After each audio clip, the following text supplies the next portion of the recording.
Let's get to it. Fire away. Pull out.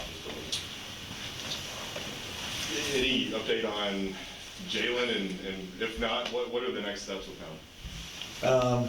We're still in consultation, still seeing how rehab goes. So right now, it's just a matter of like, can he get to a place where he feels some stability and some strength? And so I wish I had better answers for you right now, but it really is a day-to-day kind of process to see where he ends up. And he's got really good mobility right now.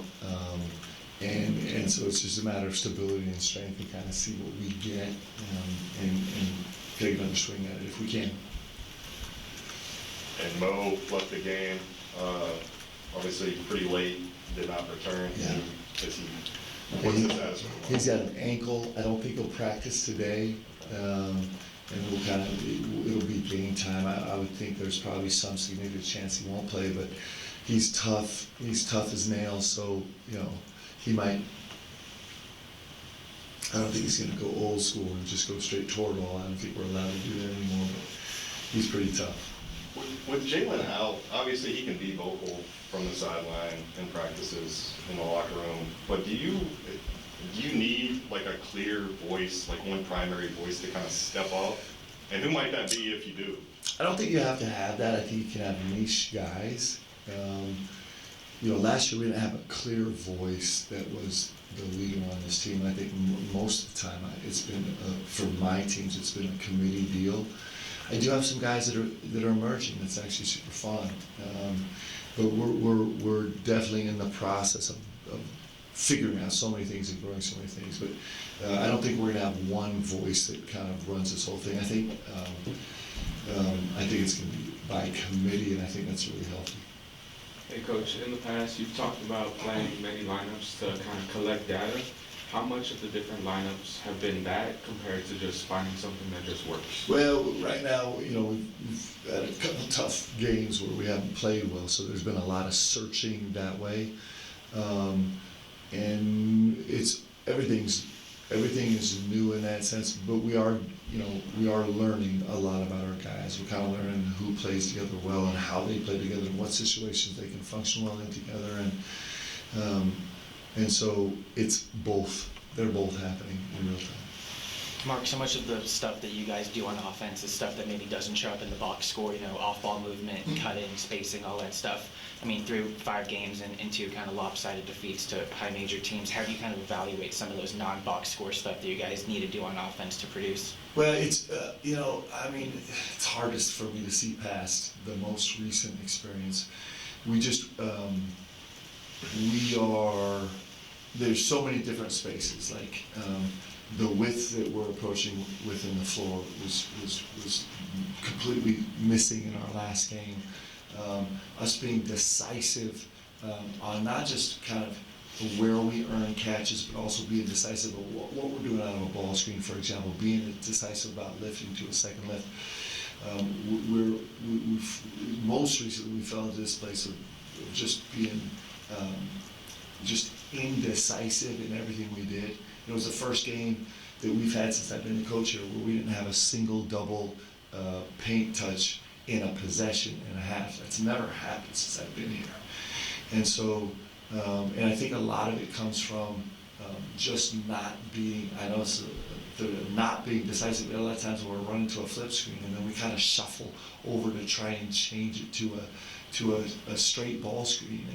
And we had times where we're trying to milk a wing over, but we're cheating in so far that there's no space, and we ran wide over and over and over and over again in transition.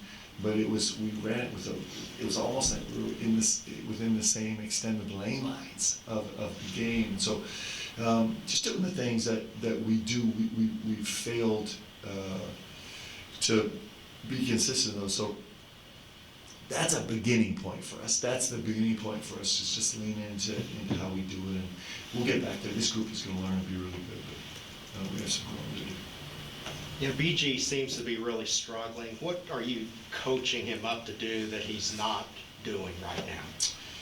Well, BG has made some massive progress from last year. He didn't have a great energy night against Michigan State, but his conditioning's been great, his intensity on the floor has been great, he's at 1.5 points per possession plus assists, like his offensive numbers, he's the second most efficient offensive player on the team.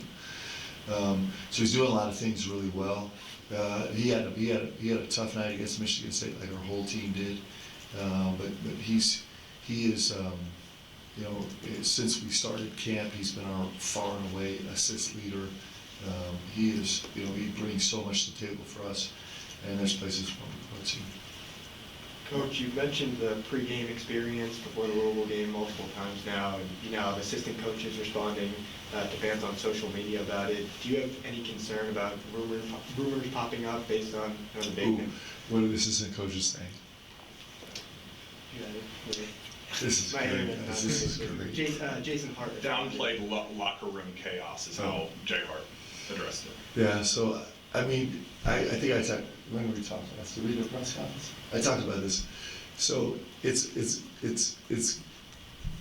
know, there's nothing there. Like, it was literally, we flipped the switch early. Like, we came into our 40-minute meeting, and normally our 40-minute meeting, we try and keep it really calm and really relaxed because we're trying to manage our emotions, and it didn't work. Like, the guys were going, nah, we're essentially, we're ready to flip the switch now. There was no, I wish there was more drama to make it more exciting, but it just wasn't. But the management of your emotions is really important, what we do. So, I'm sorry that that's a dud. I wish I had more salacious material for you. While we're on the locker room subject, Yeah. obviously it took a long time from buzzer Tuesday night for you guys to get in the room. Just what was the vibe in there? What was the conversation? Yeah. Well, it was not great on my part. You know, you have so much emotion. You're trying to deal with it, and you just have this,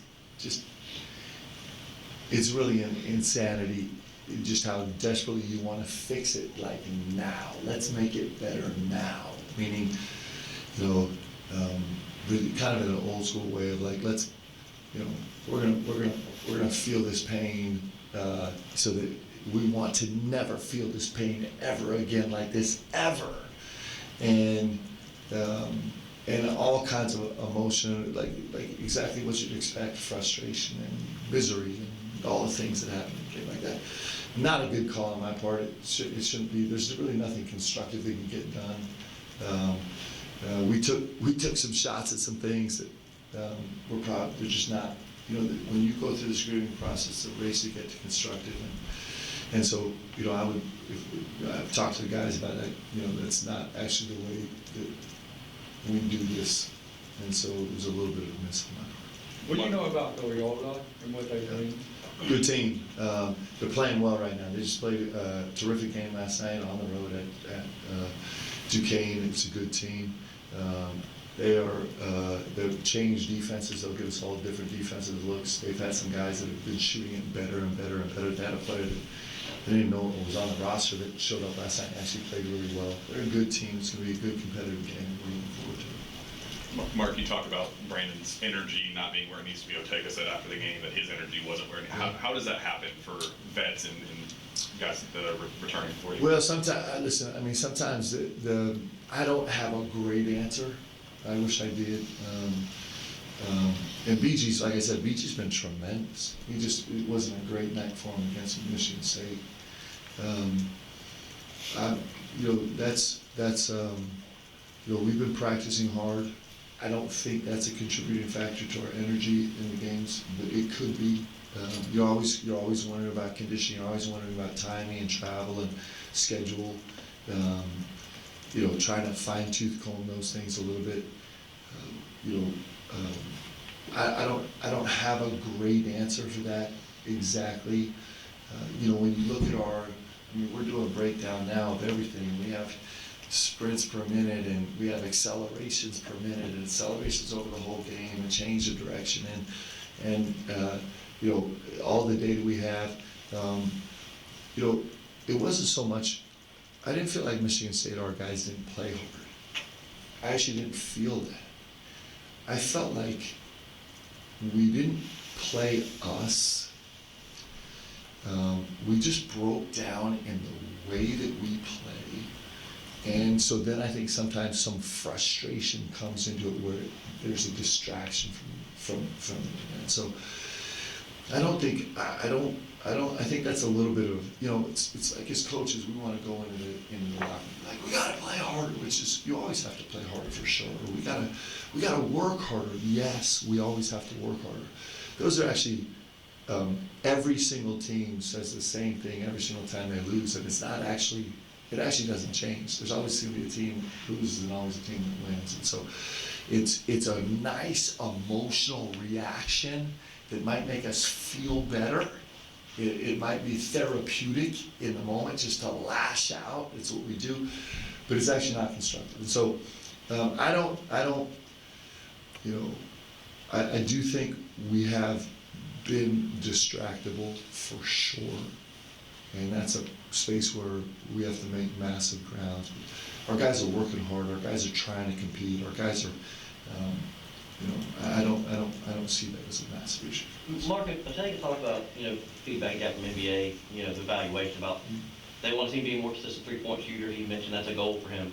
But do you think that's maybe been a detriment right now because maybe he's forcing it too much instead of just kind of letting the game come to him offensively?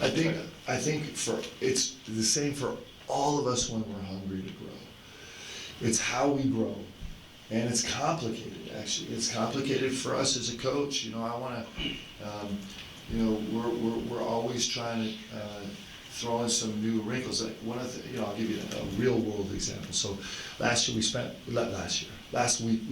way less time in preparation for Michigan State, kind of reviewing and perfecting our secondary offensive options. And we spent a lot of time growing our play call list and kind of the nuances of some new actions. It was a big time miss for us because we were really dysfunctional in our secondary offense. And so as you grow, you don't want to grow and lose what you have. You want to grow and add to what you have. And for all of us in life, that's a complicated process. As you rarely strike the chord exactly right, you kind of take 2 steps forward, 1 step back, 2 steps forward, 1 step back. And so that's the same for all of our players. All of our players are here because they're really special, they're really talented, they've done extraordinary things in their career, they have a great skill set. And so the trick is like you're hungry to grow, but you want to grow in a way that you're adding, not subtracting, and that's the growing process. And Ortega's going through that, all our guys are going through that, I'm going through that as a coach. Mark, there is a lot of chatter out there about chemistry issues in the locker room. Can you just go ahead and dispel that? Yeah, I think our guys love each other, they care about each other, they're trying to fight for each other. For every team in America, for every team in the world, for every team I've ever been on, there's always a sense of like this growth. The more you can love each other, the more you can sacrifice for each other, the more you care about each other. Like it comes as you work on it. Like loving is not something that happens. Loving is a verb that you actively do, right? And so I think this group is extraordinary. I think we're going to be great together. We haven't played well. We've had a couple really discouraging losses. It's not what we're going to be. It's not who we are. And I don't think it has anything to do with chemistry. I think it has to do with playing well and playing the game well and understanding how to play the game well and believing in how to play the game well. So I think this team actually, I think these guys care about each other, they love each other, they've served together. I would say that we have a really special foundation of a team with great chemistry, and we're going to continue to evolve. So I should have said that more concisely, but I don't think that's our issue at all right now. I wouldn't say that's even close to our issue. I don't think that pops up on my radar at all. This is a really special group of guys that are trying to find themselves right now. It's interesting. Again, I'll get back to the low-hanging fruit. We want to talk about, like, we want to paint people as black and white. We want to say that there's some people that are super selfish and some people that just are altruistic and give to the team. That's that really does a disservice to everybody, because there's nothing real in any of that. What happens a lot is a guy might come off as making us what we would term a selfish play because he so desperately wants to help his team. That's actually more often the case. And so, it's fun because it's just fun. Like, we need stuff to talk about, we need to have chat, but this is a really good group of guys that really care about each other. They're trying so hard to do this for each other, but sometimes it manifests itself in a way that's exactly the opposite of what you're searching for. Mark, I know obviously the focus is on this year's team, but the early signing period did just wrap up with no commitments or anything like that. Are you guys just looking forward to next year's group and the high school recruiting landscape? What's your outlook on that front, and how are you feeling about the way that recruits are perceiving your message out there? Yeah, I think we're really excited about where we are. I think we're feeling incredibly optimistic about retaining players, about adding some really special high school players and being ready to transfer portal like we will. I think we feel great about high school students. Coach, we won't get you next week before John Pelfrey comes to town. Yes. Just another Wildcat, and what that means to you, and how much do you know about him? Yeah, I mean, I love Pell. Like, you talk about a legend, all-time legend, great human being, great coaching career, great legacy here at the University of Kentucky, great representative of the sport of basketball. And it's going to be really fun to have him up. I know that BBN will be so excited to welcome him back into this gym. And I have a lot of admiration for him and the way he carries himself. So it'll be fun. We're excited about that. Mark, I've seen your comments about that you woke up in cold sweats thinking about like the way the game last year, Ohio State went. Yeah. And for that game, you guys did wear suits. And I'm talking Yeah. about this game, but what's the reason you went to quarterbacks? Well, was that take like the This is a good question. take pressure off the team because suits are too formal? No, it's a good question. Because I'm really not I'm not into that stuff. But in this case, I'm like, man, that was such a debacle last year. I just got to try and change up something. But didn't give us a better result. And maybe it's me and MSG right now for the last 2 years. I can't wait to run that back and fix it. Mark, have you been able to find like a common denominator in the big first half deficits? Yeah. Seemingly after the game starts pretty well. Yeah. For you. It's got to be a little bit of a 10-minute breakdown. Somewhere in there, 8 minutes in, 10 minutes in, 12 minutes in. It's a tiny sample size, so I don't know how much staying power it's going to have throughout the course of the season. I do think that we've been, I do think in both games we've been frustrated with our effort defensively, our focus defensively, not our effort, but our focus, our ability to focus on kind of defensive assignments and doing what we do. I'll be honest with you, Michigan State, they're a great team. I didn't expect them to beat us that way, shooting 50% from the three-point line. That was a miss on my part. I didn't expect that their starting four and their backup five would be a perfect 4 for 4 from the three-point line when they're shooting 25% and 20% on the season so far, or 0% in live games. And they were not unchallenged shots. They're starting to and back up to it, been shooting, in the low 20s and both, were together were near 50%, averaging 5 points a game, and ended up scoring 28 as a 10. I didn't expect them to shoot the ball that well, but that happens sometimes, and we still need to cover there. So that was a huge credit to Michigan State for putting that game together and actually coming in and banging shots and being aggressive about it. And Louisville was a much different vibe, right? They made some shots early, but that's kind of who they are, and that's what they've been. It's kind of what they're expected to be. So I think the defensive part, and I do think that we've had some offensive slippage massively after the first 8 or 9 minutes.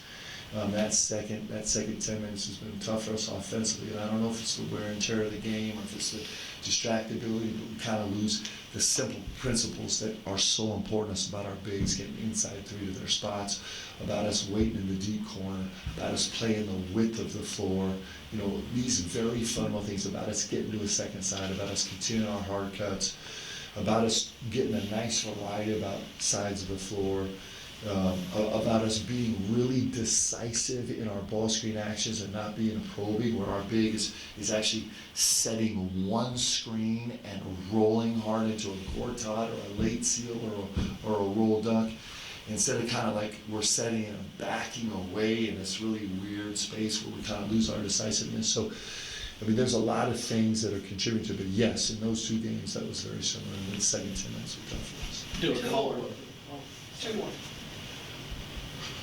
Was that game the fewest amount of actions, as I think you referred to them? Yeah, it was really interesting. We got really stagnant. It's just not who we are. And again, I think it's, you know, it's the question is not the interesting conversation is not that we did. I mean, that's clear enough. The question is why. And so, and that's the question that we're exploring right now. And it's a lot of things. Like it's our guys still learning that those principles matter and they actually work. It's a little bit of, like always will be the case, there's always this tension between me play calling and us playing. And it might be a little bit of me trying to grab the reins a little too much or a little too loose. There might be some, you know, just slippage in the game. You know, it's all those things. We'll figure it out. Mark, the coaches after the games, Valpo, Nichols, Eastern Illinois, they talked about just how physical you guys were with them. Didn't hear as much of that from Kelsey and Izzo. O talked Tuesday night about the practices being so physical and it not translating. Why is that not translating against these better, frankly, teams? Yeah, that's a question that we're going to continue to answer throughout the course of the season. One is they're more physical teams also. I mean, they're just better, more physical, more athletic teams. You know, early in the first half, we actually DA made a great read. They're a quick show team, and so he jabbed off the ball screen and hit the corner because they're also a high gap. It'll take it, drives baseline, and goes to dunk the ball in. And 55 made an unbelievable play at the rim. It was probably not the same play that, you know, somebody else is making. So just as one of 1,000 different examples. So that's part of it. It's really good teams, a really good competition. Part of it's really early in the season. We're still in the process right now of massively kind of relearning ourselves from early in the season. And so it's all those things. You know, listen, we have a good squad, guys. This is a good group, and I have an unbelievable amount of confidence that we're going to have a great season here. And I also know for a fact that we have an extraordinary amount of work to do. This is the best stuff actually for me. I know there might be some consternation out there, but I love it, man. I love it when you got to dig in deep and find your way through, and where guys are like forced to really not just look at each other and love each other, but lean on each other and count each other and have each other bail each other out. Like, this is the great stuff. And we have guys that are going to be able to accomplish great stuff. So now it's a process of scraping ourselves up and going to do it. It's pretty cool. Mark, I want to ask real quick about this report from NCAA this week. They published that more than 1/3 of men's college basketball players have dealt with harassment from bettors. How do you try to help your players through that kind of negative potential? We spend a lot of time talking about gambling because it's a dangerous. It's so accessible now. It's almost like it's accessible where you don't even know it, right? And it's so it's really important to us. We met with the team multiple times talking about this, and that's also a part of it. That's a part of it that the guys can't control. Just like all of us.